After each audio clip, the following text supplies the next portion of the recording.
Hello there. Welcome in to Intuition Unveiled, where we take anything from overarching topics to detailed, minute things, and we do intuitive readings about them. To start, I kind of had an itch to do a geopolitical reading, so this is what we're going to start with. Let's see what the cards have in store. Okay. First card, Strength in Reverse. Okay.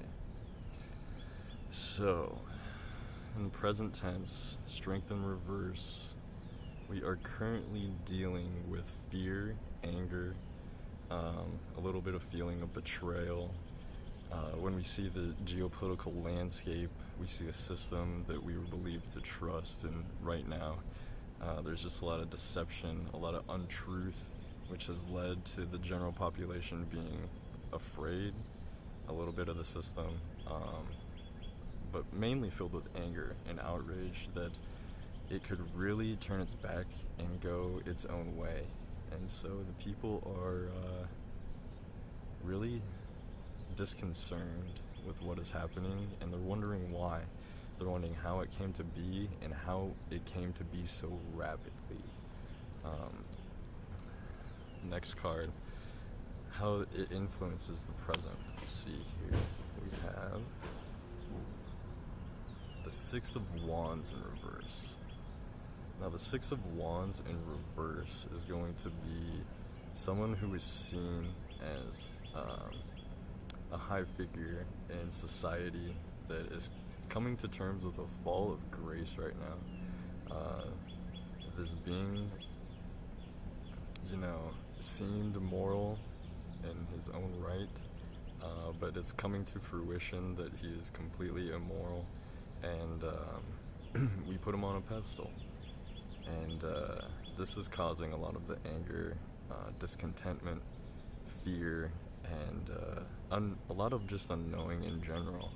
And you see a lot of challenges that are starting to be presented.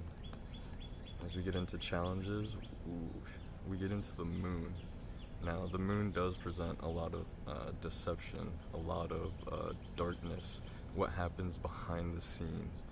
We see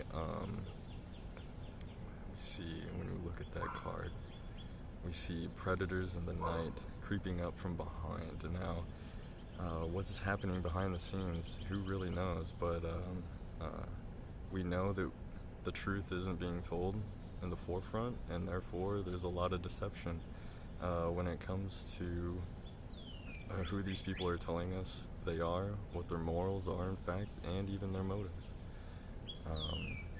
And we, as a people, have to deal with this and find new ways to find insight and to find light in the situation, and come together to resolve this situation and apparently find transparency in everything that's been going on.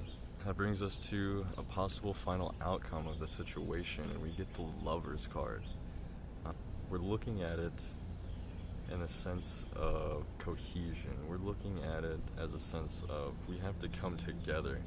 If we want a cherishable, desirable final outcome, we have to find a cohesive resolution. We will come together as one in unity, and it will be a landslide decision. And from there, we will be able to do what inevitably needs done to overcome these challenges of darkness and deceit. As a society, we need to come to terms with what we believe as realism. We have to come to terms with how we discern from truth,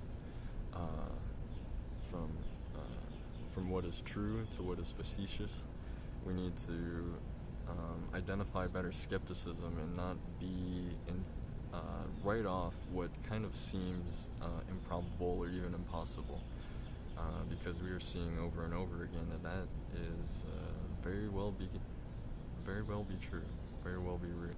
In order to get through the challenges that lie ahead, we must release our bias in judgment. We must release our bias in what we believe.